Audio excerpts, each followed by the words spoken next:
Let's have a look. New skins. That's, yeah. $44 would have been $86.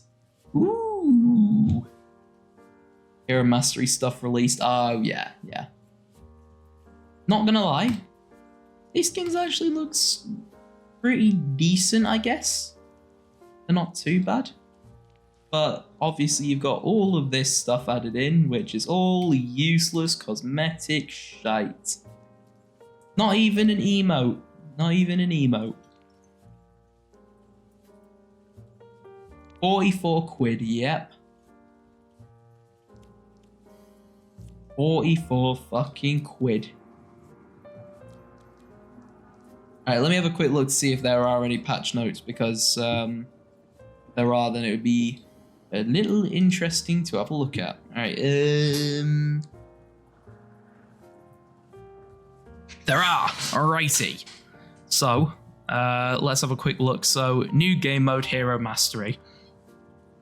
So, Hero Mastery is a new single-player game mode that allows players to test their skills with individual heroes on custom courses, push your expertise to the limit for high scores, and dominate the leaderboards. Are you up to the challenge? Okay. Are we up to the challenge? I will take that challenge. We'll try it. Each hero can be played on 3 unique courses of increasing difficulty. Flex your skills and unlock up to 5 stars on each course. Hero Mastery courses are scored on various factors including time, eliminations, heals, and escorts. Each hero has an individual stats that are tracked as well, plus collect all the mastery emblems to show off your prowess. So it's more of a show and tell thing. Hero Mastery is launching with a limited time event that includes exclusive rewards. Courses for Tracer, Reinhardt, and Mercy are now available, along with courses for Sojourn, Winston, and more premiering in weeks ahead. Alright, so let's go through the actual updates then. So, ping system updates. Owned entities such as Torb's turret, Symmetra's teleporter, or Ilari's healing pylon now have lower priority as ping targets than enemy heroes. So they're basically just making it easier to ping enemy heroes instead of just the TP. Okay, so that's pretty good. Alright, so here we go, the hero update. So for tanks, we have Junker Queen. The developer comment is, this change rewards throwing accuracy with a Jagged Blade without directly affecting Junker Queen's self-healing. So the impact damage of Jagged Blade increased from 50 to 65. That is pretty good. So for Orisa, developer comment, the Fortify cooldown has been adjusted so that the effective uptime remains the same. However, Orisa is no longer incentivized to cancel the ability early to begin the cooldown immediately, which makes the interval between uses consistent and more susceptible to counterplay. So Fortify, cooldown begins when the ability is activated instead of when it ends. Cooldown increased from 12 to 16.5 seconds, and overhealth bonus decreased from 125 to 100. So they've basically just decreased how tanky Orisa is. So that's actually pretty good, because she is tanky, as shown. Developer comments for Zarya. Zarya often spends both barrier charges on herself, as it is usually more consistent for building energy. The change to projected barriers incentivizes using the barrier for her allies more often. So, projected barrier health increased from 200 to 225, cooldown decreased from 10 to 8 seconds, and size increased by 15%. So that is actually pretty good. So, for damage, Ashe. Developer comment, Ashe has the longest total reload time of all heroes to balance out the advantage of being able to shoot over after a partial reload. However, we are shortening it slightly to make the reload from empty less punishing. Okay, so faster reloading. We'll take that, that's actually pretty decent. Oh, here we go. Bastion. Developer comment, the A36 tactical grenade is now more reliable after having its projectile size increased recently, so it doesn't need to be quite as damaging. The change to configuration artillery is a bug fix from what was intended for the ultimate, and we'll monitor to see how this impacts Bastion's performance. So A36 tactical grenade impact damage decreased from 30 to 15, okay. And configuration artillery can no longer deal critical hits, okay, that's alright. Alright, and finally for DPS, we have May. So, developer comment. May is still underperforming after her last set of changes, so we are increasing the effectiveness of her primary fire and improving the quality of life to deep chill. Ooh. Endothermic blaster, damage increased from 65 to 70 per second. Okay. And duration before slow falls off between primary fire hits increased from 0.5 to 0.6 seconds. Okay.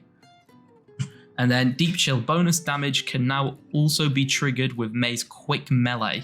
Okay, so now if somebody does get Deep Chill effect on them, she can just punch them dead. Well, not dead, but more damage. Okay, so for supports. Alright, so they've done a change to the support passive.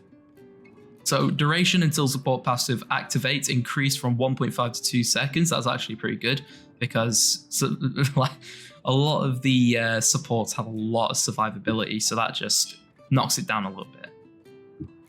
So the developer comment for that was, support heroes have received individual improvements to their survivability and are quite strong overall, so we're reducing the impact of the role-wide passive. Okay. So developer comment for Baptiste. Regenerative bursts overall healing output has been too effective after gaining the bonus instant heal for low life allies, so we are reducing its total healing slightly. So instant healing decreased from 50 to 40, okay, and heal over time decreased from 50 over 5 seconds to 40 over 4 seconds, okay. And then finally Kiriko, so the developer comments, the protection Zuzu no longer knocks back enemy heroes, so the projectile doesn't need to impact them either. This quality of life change prevents accidental activations when thrown into groups with both enemies and allies, so now passes through enemy heroes. Okay, that's alright. So obviously we got our general bug fixes and the different map fixes, co-op mission fixes, and general hero fixes. But I don't see anything to do with ranked. Actually, let me have a quick look. So, fix an issue with the Daybreak challenge being reset to 0 and not receiving progress on after completing games. The Save a Mari challenge now specifies the difficulty requirements for completion. Resolved an issue where the progression level badge wasn't promoting. Fixed the bug with the option relative aim sensitivity. Better titles would reset after a relog. Matches played showing as abandoned for matches played on other platform. Fixed gaps in other environments, issues in Mischief and Magic, navigation issues. No, nothing. Nothing for comp yet. Huge Zar buff, Ash less shit, and kind of pointless doing mission fixes. Yeah, it is completely pointless doing mission fixes. Well, to be fair, they have got the no comp fix. But to be fair, they have got the other missions that they were releasing. The there's a hero mastery stuff. But they had the other missions that they were doing, the Underworld missions, which I stopped playing. I didn't play the second or the third one, so I probably can't play them anymore because people played it once and went, nah, I'm good. Second time, nah. But overall, them changes were fine. I do like the Ash one and the May one. Those ones are actually pretty good. And I do like the tank ones. The tank ones are pretty good.